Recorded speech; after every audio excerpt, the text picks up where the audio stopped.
आज विक्रमसम्म 2078 साल ज्येष्ठ 15 गते शनिबार इस्वी सम्मत 29 मई सन् 2021 काठमाडौँमा रेडियो NRN 99.1 देशभर विभिन्न एफएम र संसारभर रेडियो NRN.com मार्फत प्रसारण भइरहेको नेपाली रेडियो नेटवर्कको नेपाली खबरमा सरोज कोइराला र गोमा परियारको नमस्कार। अन्ततः अध्यादेशबाटै झण्डै 16 खर्बको बजेट आउने। ओलीको 3 वर्ष कार्यकालमा देशको ऋण दोब्बर वृद्धि।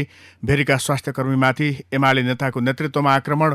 पुसम्ममा 2 करोड 17 लाखलाई कोरोनाको खोप लगाउने सरकारको योजना लगायतका खबर आजका पत्रपत्रिकाको अघिल्लो पृष्ठमा छापिएका छन्। गोर्खापत्र दैनिकमा छापिएको कृषि एम्बुलेन्सबाट सेवा शीर्षकको खबरलाई हामीले आजको खास खबर बनाएका छौं। तानसेन नगरपालिकाले कृषि एम्बुलेन्स मार्फत किसानको तरकारी उपभोक्तासम्म पुर्याउन थालेको छ। लामो समयसम्मको निषेधाज्ञाले तरकारी बारीमै कुहिने तर उपभोक्ताले अझ महँगोमा किन्नुपर्ने बाध्यता भएपछि तानसेन नगरपालिकाले कृषि एम्बुलेन्स सञ्चालन गरेको हो। तरकारी उत्पादक किसान र कृषि सहकारी समूहसँगको सहकारीमा तानसेन नगरपालिकाले कृषि एम्बुलेन्स मार्फत नगरभित्रका तरकारी उठाएको छ। निषेधाज्ञाले सहज रूपमा तरकारी ढुवानी गर्न सवारी साधन नपाएको अवस्थामा कृषि एम्बुलेन्स मार्फत बजारसम्म तरकारी ढुवानी गर्ने व्यवस्था गरिएको तानसेन नगरपालिकाका नगर प्रमुख अशोक कुमार शाहीले बताउनु भएको छ। निषेधाज्ञा लामो समय लम्बिँदा एकातिर तरकारी कुहिएर जाने अवस्था सिर्जना भएको र अर्कोतर्फ उपभोक्ता महँगोमा तरकारी किन्न बाध्य भएको अवस्था देखेर कृषि एम्बुलेन्स चलाउने निर्णय गरिएको उहाँले बताउनु भएको छ। तरकारी उत्पादन गर्ने किसान र नगरवासीको माग अनुसार कृषि एम्बुलेन्स सञ्चालनमा ल्याइएको उहाँले बताउनु भएको छ।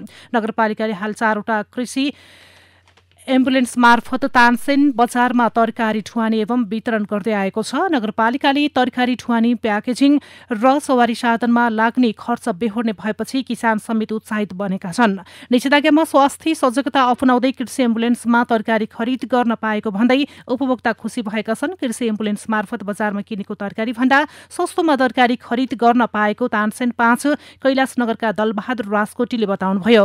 अहिले तानसेनको अर्गली, मदन पोखरा, टिन्टी आँपु, गोर्सत, बन्दी पोखरा, तेल्चा, जरे पिपल, बौघा, पोखराथो लगायतका स्थानमा व्यावसायिक रूपमा तरकारी खेती हुने गरेको छ। यो खबर पाल्पाको हो। आवाज हो नेपाली रेडियो नेटवर्कको र तपाईं सुन्दै हुनुहुन्छ नेपाली खबर। नेपाली रेडियो नेटवर्कको नेपाली खबरमा अब पहिलो पृष्ठका खबर। कान्तिपुर दैनिकले अन्ततः अध्यादेशबाटै आज बजेट शीर्षकमा खबर छापेको छ। प्रतिनिधि सभा विघटन पछिको संकटपूर्ण अवस्थामा सरकारले शनिबार अध्यादेशबाटै पूर्ण आकारको बजेट सार्वजनिक गर्ने भएको छ। प्रतिनिधि सभा नभएका बेला अध्यादेशबाट बजेट ल्याउन नहुने, मतदाता प्रभावित पार्ने कार्यक्रम राख्न नहुने, पूर्ण आकारको बजेट ल्याउन नहुने लगायत सार्वजनिक खबरदारीलाई व्यवस्था गर्दै सरकारले बजेट ल्याउने भएको हो। अर्थ मन्त्रालयका अधिकारीहरूका अनुसार कोभिड-19 को नियन्त्रण तथा रोकथामका लागि स्वास्थ्य पूर्वाधार, खोप खरिद, कार्तिक 26 र मङ्सिर 3 मा हुने प्रतिनिधि सभा र वैशाखमा हुने स्थानीय तहको निर्वाचन, राहत तथा आर्थिक पुनरुत्थान प्याकेज, वृद्ध भत्ता वृद्धिका कार्यक्रमलाई बजेटमा समावेश गरिएको छ। विद्यमान अवस्थामा उपलब्ध स्रोतले भ्याउन सक्ने गरी नै बजेट आउँछ। अर्थमन्त्रीका आर्थिक सल्लाहकार प्रकाश श्रेष्ठले भने त्यो भनेको कति हो भन्ने प्रश्नमा उनले शुक्रबार राति भने बजेट भाषण र स्रोतहरूको हिसाब गर्ने क्रम जारी छ, अझै फाइनल भइसकेको छैन। अर्थको गृह कार्य अनुसार 16 खर्ब रुपैयाँ हाराहारीको बजेट ल्याउने तयारी छ। यो बजेट खर्चका लागि करिब 10.5 खर्ब राजस्वबाट स्रोत जुट्ने अनुमान छ। 2.25 खर्ब आन्तरिक ऋण उठाएर स्रोत जुटाइनेछ। अर्थ स्रोतले भन्यो बाँकी रकम वैदेशिक सहायता तथा ऋणबाट प्राप्त हुने विश्वासमा बजेट निर्माण भइरहेको छ। बजेटका सबै दस्तावेजलाई शुक्रबार अबेर राति अन्तिम रूप दिएर शनिबार बिहान 11 बजे मन्त्री परिषद बैठकमा पेश गरिनेछ। नयाँ पत्रिकामा खबर छ, देशको ऋण 3 वर्षमा दोब्बर 8 खर्ब 43 अर्बबाट बढेर 15 खर्ब 89 अर्ब शीर्षकमा प्रधानमन्त्री केपी शर्मा ओलीको 3 वर्षीय कार्यकालमा मुलुकको ऋण भार करिब दोब्बरले बढेको छ। ओली प्रधानमन्त्री नियुक्त हुँदा फागुन 2074मा मुलुकको कुल ऋण 8 खर्ब 43 अर्ब हुँदा रुपैयाँ रहेकोमा त्यसको 3 वर्षपछि 2077 फागुनमा त्यो बढेर 15 खर्ब 89 अर्ब 46 करोड रुपैयाँ पुगेको हो। 3 वर्षको अवधिमा मुलुकको खुद सार्वजनिक ऋण 7 खर्ब 76 अर्ब रुपैयाँ बढेको हो, जुन 88.5% वृद्धि हो। कुल गृहस्थ उत्पादनमा ऋणको हिस्साको वृद्धि पनि यस बीचमा उच्च दरमा भएको छ। आर्थिक वर्ष 2074-75मा सरकारले तिर्न बाँकी खुद ऋण कुल गृहस्थ उत्पादनको 24.5% रहेको अहिले त्यो बढेर 37.3% बराबर पुगेको छ। 2074मा प्रत्येक नेपालीको भागमा 28,779 ऋण रहेकोमा त्यो बढेर 52,375 पुगेको छ। सरकारले ऋण लिएको रकम पूर्वाधार विकास र ठूला परियोजनामा लगाउनु पर्ने हो, तर मुलुकलाई ऋणको भारमा पुर्दै लगे पनि त्यो ऋण विकासमा खर्च भएको छैन। त्यो 3 वर्षमा सार्वजनिक ऋणको आकार 7 खर्ब 76 अर्ब रुपैयाँ बढेको छ। त्यही अवधिमा मुलुकको पुँजीगत खर्च भने 5 खर्ब 66 अर्ब रुपैयाँ मात्रै भएको छ। यसको अर्थ यस बीचमा सरकारले 1 खर्ब 80 अर्ब रुपैयाँ ऋण लिएर तलब भत्ता, सवारी साधन किन्न एवं प्रशासनिक काममा खर्च गरेको देखिन्छ। हाल तिर्न बाँकी खुद ऋण मध्ये आन्तरिकतर्फ 7 खर्ब 17 अर्ब 50 करोड र बाह्यतर्फ 8 खर्ब 71 अर्ब 95 करोड रहेको छ। सार्वजनिक ऋणमा आन्तरिक र बाह्य ऋणको अनुपात 45.1% र बाह्यतर्फ 54.9% रहेको छ। चालु आर्थिक वर्षको 8 महिनामा मात्रै सरकारले 1 खर्ब 12 अर्ब 52 करोड बराबरको आन्तरिक ऋण र 85 अर्ब 2 करोड रुपैयाँ वैदेशिक ऋण परिचालन गरेको छ। यस्तै नयाँ पत्रिकामै खबर छ, नीति तथा कार्यक्रम राष्ट्रपतिको सट्टा प्रधानमन्त्रीले पढे, संसदमा प्रस्तुत हुने बजेट सिंहदरबारबाट आउँदै उपशीर्षकमा राष्ट्रपतिले संसदको दुवै सदनमा प्रस्तुत गर्नुपर्ने सरकारको नीति तथा कार्यक्रम प्रधानमन्त्री केपी शर्मा ओलीले शुक्रबार देशका नाममा सम्बोधनका नाममा प्रस्तुत गरे। 72 बुँदे सम्बोधनको 70 नम्बर बुँदामा आगामी आर्थिक वर्षमा गरिने कार्यक्रम कामहरू यिनै नीतिहरूका आधारमा अर्थमन्त्रीको बजेट वक्तव्य मार्फत सार्वजनिक गरिनेछ। संसदको बहुमतबाट पारित हुनुपर्ने नीति तथा कार्यक्रम टेलिभिजन मार्फत सार्वजनिक गर्नु प्रतिनिधि सभा नियमावली विपरीत हो। त्यति मात्रै होइन, सरकारको बजेटका सिद्धान्त एवं प्राथमिकता संसदमा पेश नै गरेन, जुन आर्थिक कार्यविधि तथा वित्तीय उत्तरदायित्व ऐन विपरीत हो। यस्तै शनिबार अर्थमन्त्री विष्णु पौडेलले प्रधानमन्त्री कार्यालयबाटै आगामी आर्थिक वर्ष 2078-79 को बजेट सार्वजनिक गर्दैछन्। त्यो संविधान विपरीतको काम हुनेछ। त नागरिक दैनिकले निर्वाचन केन्द्रित बजेटको संकेत भन्दै आर्थिक वृद्धिको संशोधित लक्ष्य पनि नपुग्ने उपशीर्षकमा खबर छापेको छ। विश्वव्यापी रूपमा फैलिएको कोभिड-19 महामारीले अर्थतन्त्रमा पारेको असरका कारण यस वर्ष आर्थिक वृद्धि दरको संशोधित लक्ष्य पनि पूरा नहुने भएको छ। सरकारले चालु आर्थिक वर्ष 2077-78 को बजेट मार्फत आर्थिक वृद्धिको लक्ष्य 7% राखेकोमा गत वैशाखमा 4.01% हुने संशोधित अनुमान गरेको थियो। कोरोनाको दोस्रो लहरका कारण यो वर्षको मुख्य काम हुने अन्तिम त्रैमासमा देशभर निषेधाज्ञा लागू गर्नु परेकाले संशोधित लक्ष्य पनि पूरा नहुने देखिएको हो। कोरोनाको नयाँ भेरिएन्ट फैलिएपछि वैशाख 13-16 क्रमशः मुलुकका अधिकांश जिल्लामा निषेधाज्ञा लगाइएको छ। यसले आर्थिक क्रियाकलाप ठप्प हुँदा वृद्धि लक्ष्य प्राप्त गर्न नसक्ने देखिएको हो। सिनेमा हलमा सुटुक्क कोरोनाको खोप शीर्षकमा नयाँ पत्रिकामा खबर छापिएको छ। कोरोनाको दोस्रो लहर नियन्त्रण गर्न स्थानीय प्रशासनले निषेधाज्ञा लगाएकाले विराटनगर दिउँसै पनि चकमन्न हुने गरेको छ, तर शुक्रबार त्यस्तो भएन। झमझम पानी परिरहे पनि विराटनगर महानगरपालिका 2 3 पैनी चोकमा रहेको सिटी सिनेमा हल आसपासमा एकपछि अर्को गर्दै निजी सवारी साधनको लाम लाग्न थाल्यो। गाडी चढेर आउनेहरू सिनेमा हल अगाडि गाडी रोकेर धमाधम भित्र प्रवेश गरिरहेका थिए, कोही हतार हतार बाहिरिँदै थिए। निषेधाज्ञाका बेला एकाएक मान्छेको आउजाउ बढेपछि स्थानीयले सोधी खोजी गरे। त्यसपछि पत्ता लाग्यो हलभित्र सुटुक्क भेला भएर उद्योगी व्यवसायीहरूलाई कोरोना भाइरस विरुद्धको कोभिसिल्ड खोपको दोस्रो डोज लगाइदै रहेछ।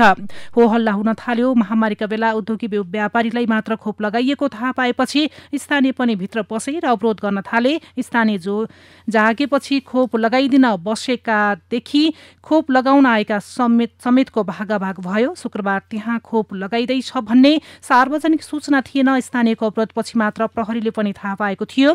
प्रहरी टोली त्यहाँ पुग्दा स्थानीयले आफूहरूले पनि खोप लगाउनु पाउनु पर्ने भन्दै आक्रोशित बनेका थिए। अप्रिय घटना हुन नदिन प्रहरीले स्थानीयहरूलाई सम्झाएर भने हलभित्र बाँकी रहेका स्वास्थ्यकर्मी र उद्योगीलाई सुरक्षित घर पठाए। सार्वजनिक सूचना नै जारी नगरी शुक्रबार प्रदेश 1 सरकारले 100 उद्योगीका लागि कोभिसिल्डको दोस्रो डोज उपलब्ध गराएको थियो। खोप लगाइदिन सामाजिक विकास मन्त्रालयको पिकअप भ्यानमा कर्मचारी आएका थिए। स्थानीयका अनुसार सिनेमा हलमा विराटनगर महानगरपालिकाका प्रमुख भीम पराजुली सहित धनाढ्य उद्योगी व्यापारी भेला भएका थिए। स्थानीयको अवरोधपछि प्राय सबै जवाफदेही सरकारवालाहरूको मोबाइल स्विच अफ गरिएको छ। नागरिक दैनिकले भेरीका स्वास्थ्यकर्मीमाथि फेरि आक्रमण शीर्षकमा खबर लेखेको छ। गत वैशाख 24 गते भेरी अस्पतालका स्वास्थ्यकर्मी हेल्थ असिस्टेन्ट भूपेन्द्र शाहमाथि हातपात भयो। दोस्रो चरणको कोरोना महामारीकै क्रममा इमर्जेन्सी विभागमा कार्यरत शाहीमाथि कोभिड वार्डमा मृत्यु भएका संक्रमितका आफन्तले बिरामी किन नहेरेको भन्दै हातपात गरेका थिए। सो घटनाको 20औं दिनमा बिहिबार राति अस्पतालका स्वास्थ्यकर्मी फेरि कुटिए। तुलसीपुर उपमहानगरपालिका 11 दाङका कोरोना संक्रमित 52 वर्षीय दिल्ली रावतको उपचारका क्रममा राति 8 बजेतिर मृत्यु भएपछि आक्रोशित आफन्तले आइसियु कक्ष तोडफोड गर्नुका साथै चिकित्सक र स्टाफ नर्सलाई लखेटी कुटपुट गरे। मृतकका भाइ मानबहादुर रावत, लोकबहादुर रावत, भरत रावत लगायतको समूहले कुटपिट गर्दै घाँटी थिचेपछि 4 जना स्टाफ नर्स र 1 डाक्टरले ज्यान जोगाउन कोभिड आइसोलेसन वार्डको ए ब्लकको तलाबाट हाम फालेका थिए। मृतकका आफन्तको कुटपिट र हाम फाल्ने क्रममा अस्पतालका स्वास्थ्यकर्मी चन्द्रप्रकाश साहू, अस्मिनी गुरुङ, सदीक्षा गैरे, वन्दना श्रेष्ठ लगायत 7 जना घाइते भएको अस्पताल प्रशासनले जनाएको छ। कारबाहीका लागि मन्त्रालयको अपिल उपशीर्षकमा यससँगै खबर छ। स्वास्थ्य तथा जनसङ्ख्या मन्त्रालयले भेरी अस्पतालमा बिहिबार स्वास्थ्यकर्मीमाथि कुटपिटमा संलग्न व्यक्तिलाई कारबाही गर्न अपिल गरेको छ। कोभिड-19 व्यवस्थापन अध्यादेश 2078, मुलुकी फौजदारी कार्यविधि संहिता ऐन 2072, स्वास्थ्यकर्मी तथा स्वास्थ्य संस्था सुरक्षा सम्बन्धी ऐन 2066 आदि अनुसार कडाभन्दा कडा कारबाहीको प्रबन्ध गरिदिनु हुन सम्बन्धित सबैमा अनुरोध छ। मन्त्रालयद्वारा शुक्रबार जारी विज्ञप्तिमा उल्लेख गरिएको छ। पुसभित्र लक्षित समूहलाई खोप शीर्षकमा राजधानीमा खबर छापिएको छ। सरकारले आगामी 17 पुससम्म लक्षित समूह 2 करोड 17 लाख नागरिकलाई खोप लगाइसक्ने योजना बनाएको छ। स्वास्थ्य मन्त्रालयले तयार पारेको कोभिड-19 खोपका लागि लक्षित समूहको प्राथमिकीकरणमा 2 करोड 17 लाख 56,763 जनालाई खोप लगाउनु पर्ने देखिएको छ। परराष्ट्र मन्त्री प्रदीप केवारीले 20 ज्येष्ठसम्म चीन सरकारले अनुदानमा दिने भनेको 10 लाख मात्रा भेरुसेल खोप आइपुग्ने जानकारी दिएका छन्। कोभिड-19 विरुद्धको 10 लाख मात्रा भेरुसेल खोपमध्ये 2 लाख भोलि आइतबार र बाँकी 8 लाख डोज 20 ज्येष्ठसम्म आइपुग्ने भएको छ। परराष्ट्र मन्त्री गेवालीका अनुसार चीनबाट 50 लाख, अमेरिकाबाट 50 लाख र भारतबाट 17 लाख मात्रा खोपका लागि परिपत्र गरिएको छ। स्वास्थ्यकर्मीमाथि आक्रमण, एमाले नेताको नेतृत्वमा शीर्षकमा कान्तिपुर दैनिकले खबर लेखेको छ। चिकित्सक संघको बाँके जिल्ला शाखा कार्यालय परिसरमा बसिरहेकी उनको मुहार मलिन्थ्यो। छेउमै चिकित्सक, स्वास्थ्यकर्मी र स्टाफ नर्स नाराबाजी गरिरहेका थिए। We want justice, no security, no work. आक्रमणकारीलाई कारबाही गर। प्रहरी प्रशासन मुर्दाबाद। कोरोना उपचार केन्द्र बनेको भेरी अस्पतालमा कार्यरत स्टाफ नर्स सदीक्षा गैरे रातिदेखि आफू र सहकर्मीमाथि कुरुवाबाट भएको आक्रमणको घटनाबारे सोध्नेहरूलाई जानकारी दिँदै थाकेकी थिइन्। बिहिबार राति अस्पतालको आइसियुमा उपचाररत दाङका 53 वर्षीय दिल्ली बहादुर रावतको मृत्यु भएपछि उनका भाइ मानबहादुर रावत, मृतकका छोरा भरत लोकराज लगायतले स्वास्थ्यकर्मीमाथि आक्रमण गरेका थिए। चिकित्सकका अनुसार कोरोना संक्रमित रावतलाई 10 दिन अगाडि उपचारका लागि अस्पताल ल्याइएको थियो। आन्दोलित स्वास्थ्यकर्मी भन्छन्, नर्सलाई घाँटी अठ्याइयो, हामीलाई लखेटी हातपात गरियो। हामी भगवान होइनौँ, तर बिरामीलाई बचाउन लाखौं कोसिस गर्छौं। के गर्ने, मृत्यु हाम्रो हातमा हुँदैन। नेपाली खबरमा अब भित्री पृष्ठका खबर। कानून व्यवसायीले प्रतिनिधि सभा विघटन गर्ने राष्ट्रपति विद्यादेवी भण्डारीको निर्णय बदल गर्न अन्तरिम आदेश माग गरेका छन्। प्रतिनिधि सभा विघटन विरुद्धको मुद्दामा सर्वोच्च अदालतको संवैधानिक इजलासमा शुक्रबार शुरू भएको सुनवाईमा बहस गर्दै कानून व्यवसायीले कानून व्यवसायले राष्ट्रपतिले वैकल्पिक सरकार गठनको मौका नदिई प्रतिनिधि सभा विघटन गर्नु गलत भएको जिकिर गरेका हुन्। सोमबार बसेको नेकपा एमाले स्थायी समितिको बैठकले सुदूरपश्चिम प्रदेशमा माओवादी केन्द्र नेतृत्वको सरकारबाट फिर्ता हुन एमाले सुदूरपश्चिम प्रदेश सभा संसदीय दललाई निर्देशन दियो। तर त्यस निर्देशन विपरीत शुक्रबार थप मन्त्रीसहित एमाले सरकारमा सहभागी भएको छ। एमाले शुक्रबार 4 मन्त्री तथा 3 राज्य मन्त्रीसहित माओवादी नेतृत्वको सरकारमा सहभागी भएको हो। यो प्रदेशमा माओवादी केन्द्रका त्रिलोचन भट्ट मुख्यमन्त्री रहेका छन्। कोरोना संक्रमणबाट नेपालमा करिब 2 महिनाको अवधिमा 4015 जनाको मृत्यु भएको स्वास्थ्य तथा जनसंख्या मन्त्रालयको तथ्याङ्क छ। शुक्रबार थप 96 जनाको मृत्यु सहित नेपालमा कोरोना संक्रमणबाट मृत्यु हुनेको कुल संख्या 7047 जना पुगेको छ। चैत्रको 20 भन्दा अघिसम्म नेपालमा कोरोना संक्रमणबाट मृत्यु हुनेको संख्या 3032 जनाको रहेको 2 महिना नपुग्दै 4015 जनाको मृत्यु भएको हो। प्रधानमन्त्री केपी शर्मा ओलीले 2072 असोजमा पहिलो पटक प्रधानमन्त्री भए लगत्तै जहाँ जहाँ तुइन छन् ती ठाउँमा झोलुङ्गे पुल मार्फत तुइन विस्थापन गर्ने पहिलो निर्णय गरे। त्यसपछिका भाषणमा उनले विस्थापन भएका तुइनको संख्या भन्न प्राय छुटाउनन्, तर विस्थापन गर्ने निर्णय गरेको 6 वर्ष बितिसक्दा पनि तुइन हटेकै छैनन्। अझै विकट बस्तीका स्थानीय जोखिम मोडेर तुइनबाटै नदी वारपार गर्न बाध्य छन्। नेपाली कांग्रेसका केन्द्रीय सदस्य गगन कुमार थापाले आगामी असारमा पीजीको परीक्षा सम्भव नभएको बताएका छन्। 5000 भन्दा बढी चिकित्सक जनशक्ति परीक्षाको तयारी गरेर बसिरहेको तर हुने कि नहुने भन्दै अलमलमा परिरहेको भन्दै थापाले शुक्रबार चिकित्सा शिक्षा आयोगका उपाध्यक्षलाई भेटी छिटो निर्णय लिन आग्रह गरेका छन्। यति बेला कृषि सामग्री कम्पनी लिमिटेडका गोदामहरूमा यथेष्ट मल भण्डारण छ, तर ढुवानीमा देखिएको समस्याका कारण किसानले सजिलै मल पाउन सकिरहेका छैनन्। कम्पनी मातहतका 40 कार्यालय र त्यहाँबाट मल बिक्री गर्ने स्वीकृति लिएका 4700 कृषि सहकारीमा मल ढुवानी हुन नसक्दा किसानले मल पाउन नसकेका हुन्। यता प्रदेश 1मा वर्षे बालीका लागि मलको कुनै अभाव नरहेको कृषि सामग्री कम्पनी प्रदेश 1 कार्यालय विराटनगरले जनाएको छ। कार्यालय प्रमुख नवरत्न गौतमका अनुसार हाल विराटनगरमा रहेको गोदाममा 7000 र सुनसरीको सोनापुरमा रहेको गोदाममा 5000 मेट्रिक टन मल भरिभराउ रहेको र धमाधम बिक्री पनि भइरहेको छ। सरकारले आर्थिक वर्ष 2076-77मा 14 अर्ब 9 करोड 95 लाख लाभांश प्राप्त गरेको छ। यो अघिल्लो आर्थिक वर्षको तुलनामा 48.87% बढी हो। व्यावसायिक रेडियोहरूको छाता संगठन ब्रोडकास्टिङ एसोसिएसन अफ नेपाल बानका अध्यक्ष चन्द्र नेउपानेको कोरोना संक्रमणबाट निधन भएको छ। गत वैशाख 28 गतेदेखि उपचारका लागि बुढीगंगा गाउँपालिका स्थित विराट शिक्षण अस्पतालमा भर्ना गरिएका उनको शुक्रबार बिहान 8:25 बजेको समयमा निधन भएको अस्पतालले जनाएको छ। यो आवाज हो नेपाली रेडियो नेटवर्कको र तपाईँ सुन्दै हुनुहुन्छ नेपाली खबर। अब विदेशका खबर। कोरोना भाइरस संक्रमण विरुद्ध आशाको किरण मानिएको कोरोना विरुद्धको खोपलाई लिएर विश्वमै विभिन्न संशय देखिएको बेला भएको पछिल्लो अध्ययनले खोप लगाउन सबैलाई प्रोत्साहित गर्ने देखिएको छ। खोप कार्यक्रम सुरु भएको लामो समय बितिसक्दा पनि यसको विश्वसनीयता र प्रभावकारितामाथि आम चासो बढिरहेका बेला भएको यो अध्ययनको नतिजा भने सकारात्मक पाइएको छ। अब खेल र खेलाडीका खबर। नेपालले शनिबार एसियाली पावर हाउस इराक विरुद्ध मैत्रीपूर्ण फुटबल खेल्दैछ। इराकको बसारा स्थित अन्तर्राष्ट्रिय मैदानमा नेपालले 20 वर्षपछि घरेलु टोलीसँग फुटबल खेल्न लागेको हो। अब कला सम्बन्धी खबर। नेपाली चलचित्र उद्योग विगत 14 महिनादेखि थला परेको छ। मुलुकका 190 भन्दा बढी सिनेमा हल कहिले खुल्ने भन्ने अझै निश्चित छैन।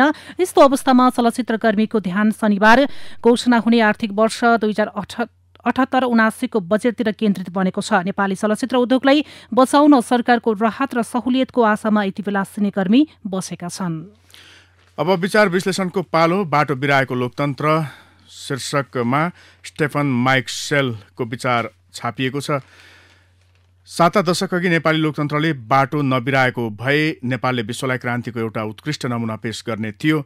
मुक्ति सेना र जनसरकारका सेनाहरू समायोजन वा पुनर्स्थापना बिनै विघटन गर्नु बीपीको मूर्खता थियो, जसको फाइदा पछि राजा महेन्द्रले उठाए। बीपीबाट व्यवस्थामा परेका र परित्यक्त सिपाहीहरूको समायोजन गरेर राजा महेन्द्र शक्तिशाली र लोकप्रिय दुवै बने। नागरिकमा यसरी काम गर्थ्यो कम्युनिस्टहरू संस्करण शीर्षकको संस्करण भैरव रिसालको संस्करण छापिएको छ। म जस्ता 2 वर्षमा 1 वर्ष मात्र परीक्षामा उत्तीर्ण हुने विद्यार्थीलाई पनि निकै माया गर्ने, किनभने शिक्षामा सुधार हुनु पर्यो। अंग्रेजी फाँटका शिक्षकले पाए सरहको तलब भत्ता र सुविधा संस्कृतिका शिक्षकले पनि पाउनु पर्यो भनी हामी आन्दोलन गर्थ्यौं। नाटकमा मात्र भई अभिनय गर्थ्यौं। शिक्षा मन्त्री लगायतसँग भेट्थ्यौं। मेरो काम पार्टीले अर्को एउटा दिएको थियो। संस्कृतिका गुरुहरूलाई पनि सके कम्युनिस्ट पार्टीको समर्थक गराउने, नसके कम्युनिस्ट विरोधी नगराउने। मेरो व्यवहारले गुरुहरू पनि कम्युनिस्टको ठाडो विरोध गर्ने भएनन्। रोग प्रतिरोधात्मक क्षमता बढाउने महत्त्वपूर्ण खाद्य वस्तु शीर्षकमा नागरिक दैनिकमा विष्णुकुमार धिताल पीएचडी र उत्तम आचार्य एमपीएचको विशेष आलेख छापिएको छ। हाम्रो शरीरलाई सक्षम बनाइराख्न अर्थात् हाम्रो शरीरको रोग प्रतिरोधात्मक शक्तिलाई बलियो बनाउन हामीलाई धेरै प्रकारका पोषक तत्त्व आवश्यक पर्छन्। मोटामोटी रूपमा ती पोषक तत्त्वलाई कार्बोहाइड्रेट, प्रोटिन, चिल्लो पदार्थ, खनिज पदार्थ र भिटामिन गरी 5 समूहमा राख्न सकिन्छ। भिटामिन B6 हरियो सागपात, केरा, तरबुजा, खरबुजा, गोलभेडा, मुला, सलगम, कलेजो, माछा, दाल, गेडागुडी आदि। भिटामिन ई पालुङ्गो, स्विस चार्ड, सलगमको साग, ब्रोकाउली, सूर्यमुखी फर्सी र जुकिनीको बियाँ। भिटामिन B9 ब्रोकाउली, भिन्डी, सिमी, केराउ, मसुरो, सागपात, चुकन्दर, मेवा, केरा, अण्डा, चिज, दूध, माछा आदि। फलाम, जिङ्क, तामा, सेलेनियम जस्ता पौष्टिक तत्त्व। मानिसलाई रोग लाग्नु भनेको कुनै जीवाणु, शाकाणु, विषाणु शरीरभित्र प्रवेश गरेर शरीरको आन्तरिक संरचना तथा सामान्य गतिविधिमा असर पुर्याउनु हो। अझ भनौँ शरीरको आन्तरिक कारणबाटै शरीर सञ्चालनको नियमित प्रक्रियामा गतिरोध उत्पन्न हुनु हो, अर्थात् शरीर संक्रमित हुनु हो।